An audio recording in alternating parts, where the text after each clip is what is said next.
Okay mga pare ko at mare ko, medyo mainit na kasi dumating kami rito ng alas 11:30 na ba sa'yo pare? Ay, alas 12 na pala oh. Alas 12.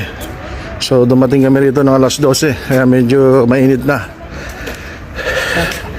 Shut out. Yan. Mag-glass walk sana kami kaya lang wala kami pera. Hanggang ano kami, tingin-tingin lang dito sa paligid. Dito rin dyan. May escalator? Elevator? May escalator daw Monte Maria, sabi ni Pitong. Elevator yung ano yan, kakyatan na yan. Meron elevator yan. Yan. Maraming salamat po. Magandang araw po. Sa mga gusto pong umakyat sa kamay ni Mama Mary, sa lahat lamang po ang BTS ticket, may elevator naman po. Ayos. Oh, regular 150. You're a student dito. Sabi mo, senior ka. Need Oh. Abracadabra. Oh, di ba? Let's go. Alright. Ibigay mo kay madam yung ticket na itinatago mo. Hindi yan gagalaw hanggang pula yan. Yo. Alright, Fitz. Ito na, pasok na Fitz. Alright. Pitong. Going up. Pitong. Okay.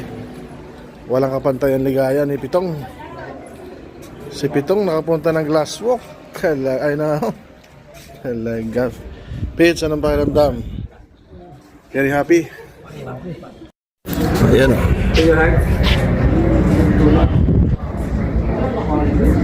Great.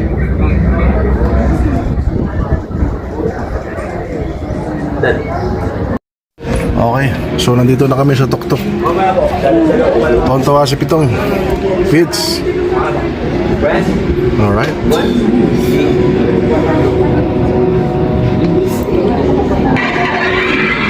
Fitz, ano masasabi mo? Enjoy ba? Quality? Ayos lang, no?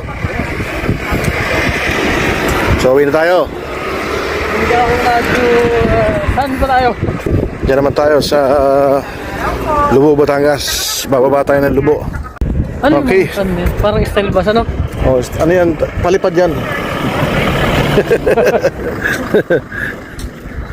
Okay, pare ko, pauwi na po kami ni Pitong. At kami po nag-enjoy sa araw na ito. Hindi man ho ganun kalaki ang aming budget para makarating sa lugar na ito.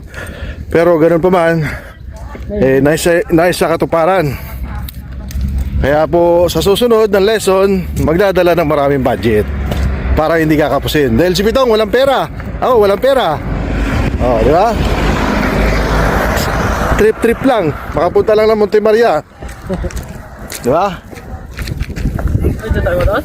Oh, dito tayo dadaan, syempre. Saan pa tayo pupunta? Wala naman tayo ibang dadaanan. Okay.